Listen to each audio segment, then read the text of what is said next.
Chapter 14. Secondary and Tertiary Occupations. Secondary occupations.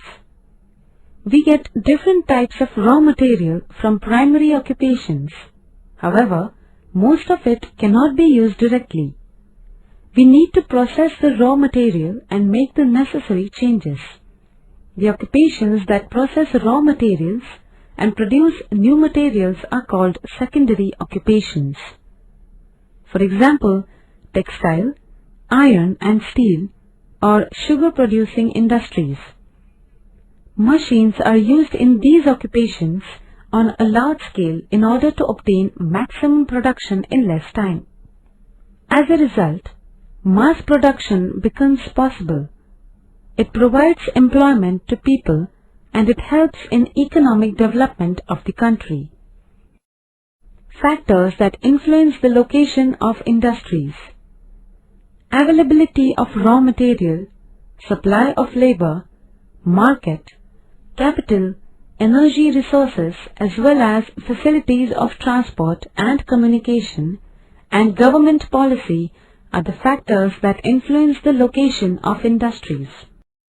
Iron and steel industry. Iron and steel are required for the production of machinery for various industries, means of transport, defense equipment, etc. Hence, iron and steel industry has unparalleled importance in industrialization.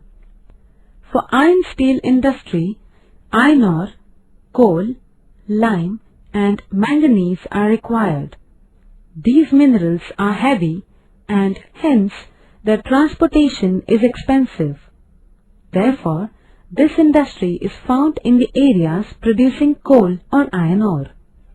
The Chota Nagpur Plateau has large-scale reservoirs of iron ore and coal.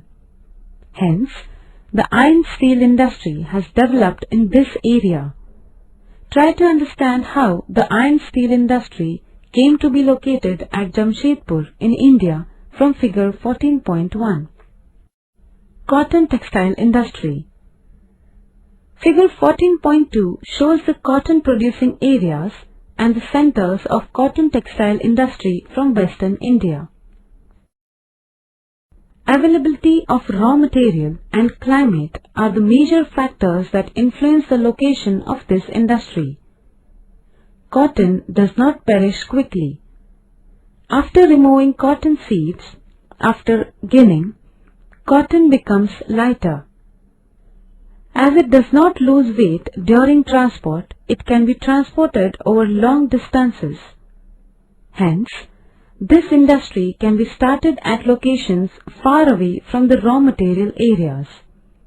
In humid climate, long thread can be obtained from cotton. Moreover, the frequency of breaking of thread is also low. Hence, this industry was initially developed at Mumbai, which has a humid climate. Engineering industry. This includes the industrial units producing machinery or spare parts required by other industries. The steel produced in iron steel industry forms the raw materials for these industries. It is used for producing various machines. Therefore, engineering industries are generally located in the areas where metal industries providing raw materials are present. Tertiary occupations. In our day-to-day life, we need a large number of services. From services like banking, health, entertainment, transport to services like watch repairs, sharpening of knives or scissors, all type of services are included in tertiary occupations. One needs to pay for these services. Let us get some information about a few of these services that form the tertiary occupations. Transportation. In order to move passengers or goods from one place to another, we use transport services. For this, facilities like roads, railways, waterways and airways are required. Due to this service, different things can be reached in time at the place where they are required. fast-moving means of transport help save time. During disasters, transport services assume immense importance. Tourism. Our day-to-day hectic life leads to different types of stresses. Hence, we need some kind of respite. In order to refresh ourselves, we visit historical, cultural places or places of natural beauty. This is called tourism. Tourists need services like transport, lodging, etc. This has given rise to the tourism activity. Tourism includes all types of services that are provided to the tourists. Trade. The occupation through which the goods produced by producers reach the consumers is called trade. Trading ensures that the producer gets a price for his production and the consumer is able to purchase the necessary items by paying for them.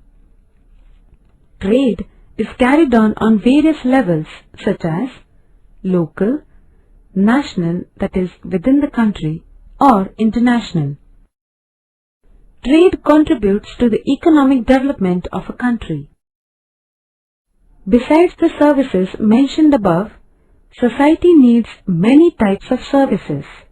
Lawyers, doctors, teachers, managerial experts provide services to us. All these services are included in tertiary occupations. The importance of tertiary occupations is increasing in Indian economy. Adverse effects of secondary and tertiary occupations. Industries and various means of transport give rise to problems of pollution of air, water and noise. The proportion of gases like carbon dioxide, carbon monoxide, chlorofluorocarbon, etc. in the air is increasing. It has adverse effects on human life. The noise created by machines in the factories and by the means of transport leads to noise pollution. This leads to problems like deafening and psychological disorders. The effluents released from industrial units, sewage from big cities, oil spills from ships lead to water pollution. This endangers the aquatic life. In order to reduce the levels of pollution, various measures are now being made obligatory for major cities and industries. It is necessary to create awareness in the society about pollution and its ill effects. International trade organizations and treaties. In the 28th century, in order to achieve development, various nations revised their trade policies after getting independence. While doing so, many countries impose restrictions on import.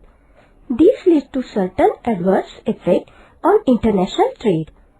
To overcome them, political leaders, economists and industrialists come together and advocated liberal trade policies. These led to establishment of institutes like the World Bank and the International Monetary Fund. These progress in science and technology, trade-related deliberations under GATT and measures taken for free trade led to the globalization of trade. The nature of international trade has started changing since the last decade of 28th century. GATT, General Agreement on Tariff and Trade. This global organization was established in 1948. Many nations were members of this organization. Its main aim was to create a proper atmosphere for an open global market. With reference to this, the organization held 8 rounds of discussion. The World Trade Organization WTO came into existence in 1986 through the discussion in GATT. It became functional in 1995. It is a permanent and legal global organization. India is a founder member of this organization. The scope of this organization is comparatively wider than that of GATT. SAARC, that is, South Asian Association for Regional Cooperation. SAARC is a regional organization at international level. It was established by the countries from South Asia like India, Pakistan, Nepal, Bhutan, Bangladesh, Sri Lanka and Maldives for regional cooperation. Bilateral issues are not discussed on the platform of this organization.